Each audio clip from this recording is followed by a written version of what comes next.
Bonjour, je suis assis dans un parc et je vais vous présenter ma chronique, la chronique numéro 3, dont le titre est « Homme noir, qui es-tu »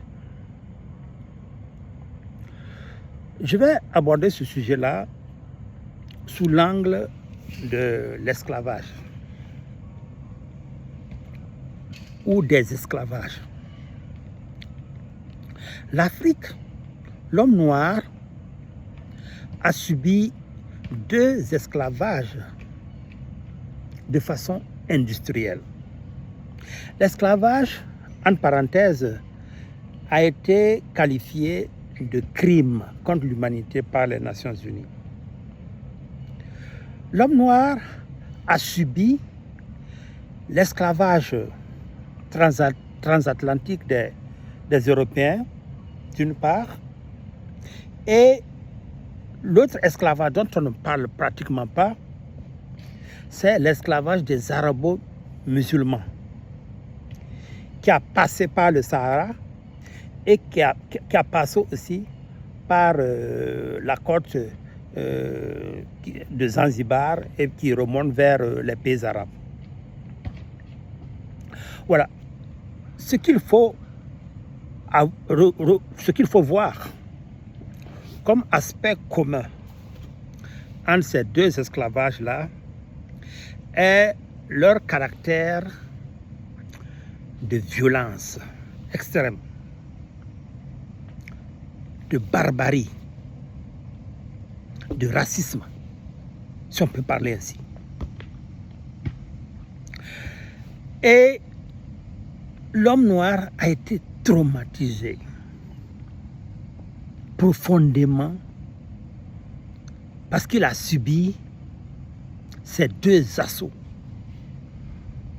de personnes qui sont barbares, qui sont violentes, qui sont sanguinaires, qui sont racistes. Pour ce qui est de l'esclavage des Européens,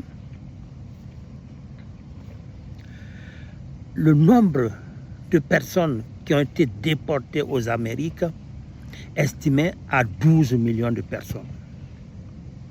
Et pour ce qui est des Arabes, le nombre de personnes qui ont subi cet esclavage-là est d'environ 17 millions. Voici comment le continent noir a souffert, a été traumatisé.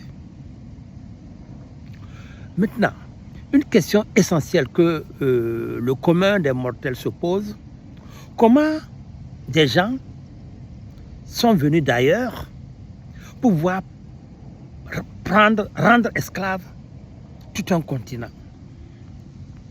Je vais prendre d'abord l'esclavage transatlantique des Européens.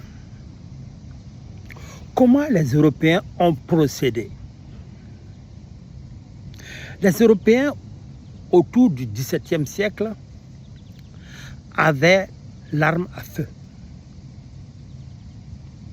L'arme à feu qui a été possible avec la poudre qui a été découverte par les Chinois. Donc, les Européens se déportent sur les côtes africaines avec des armes à feu qu'ils proposent aux gens, aux chefs, aux tribus qui veulent travailler avec eux, qui veulent échanger ce qu'ils ont, les armes à feu là, contre des esclaves.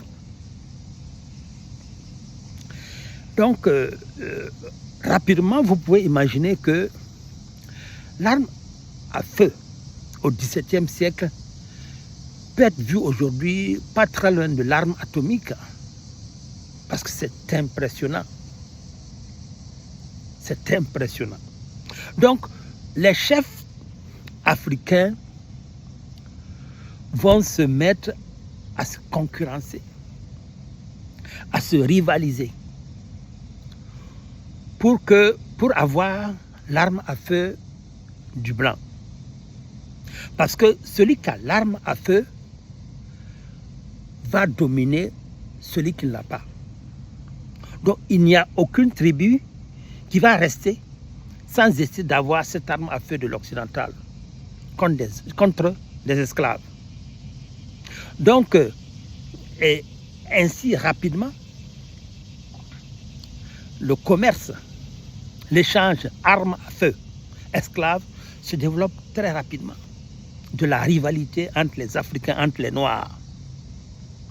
Voilà comment vous pouvez imaginer assez schématiquement la poignée de Blancs qui est arrivée sur la côte occidentale a pu créer et développer le commerce transatlantique des Noirs. Les Arabes ont utilisé un peu la même stratégie avec d'autres moyens. Qu'est-ce que les Arabes ont fait? Les Arabes ont commencé les razzias dans le Sahel avec les chevaux. Donc, les Arabes avaient déjà le cheval. Alors que nous, les Noirs de l'époque, nous n'avions pas encore le cheval. Nous n'avions pas encore domestiqué à une échelle importante le cheval. Donc, ils proposent, après avoir fait une démonstration avec le cheval, ils proposent à quelques chefs locaux des chevaux en échange d'esclaves. Donc, les chefs noirs africains qui sont là-bas vont se ruer sur cette opportunité d'avoir le cheval. Et il y a une concurrence entre eux. À qui mieux, à qui la personne qui va donner le plus d'esclaves pour avoir le plus de chevaux. Et donc, l'esclavage des Arabes avait pour pilier le cheval et le dromadaire. Le dromadaire qu'il fallait pour traverser le Sahara. Voilà comment ces deux peuples-là, dont la barbarie, la cruauté, la violence, le racisme sont inégalés, sont arrivés à installer l'esclavage des Noirs à leur profit. Ne prenez pas mes mots. Je vais, pour terminer, citer Nicolas Sarkozy, le président français. Qu'est-ce que Nicolas Sarkozy dit? De tous les continents du monde, l'Europe est le continent le plus brutal, le plus sauvage, et il peut verser dans la barbarie. Cette déclaration, il l'a faite devant l'Assemblée nationale française. Je m'arrête là.